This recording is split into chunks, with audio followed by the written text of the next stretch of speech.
বর্তমানে পশ্চিমবঙ্গে আছে দুই মহা ঢেমনি। এরা কি গালি খায় আর এমনি এমনি। তোমরা দেখো আগে এদের ভিডিও, তারপরে আমি চালু করছি আমি আমার রেডিও।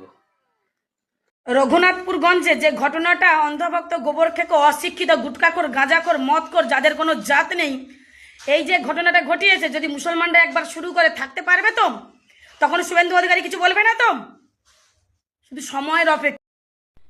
নমস্কার, আমি স্বপ্না ভাদুরী। ভিডিওটা এই কারণেই করলাম, কিছু রামভক্ত ন্যাসকাটা হনুমান তারা যেভাবে মুর্শিদাবাদ জেলার জঙ্গিপুর রঘুনাথগঞ্জের মোড়ে যেভাবে একটা ভাইলেন্স করেছে, মানে এত চুলকানি উঠেছিল শরীরে যে একটা ধর্মীয় পতাকা যতক্ষণ না ফেলে নিজেদের পতাকা না লাগাতে পেরেছিল ততক্ষণ চুলকানি কিন্তু কোনো রকম যায়নি।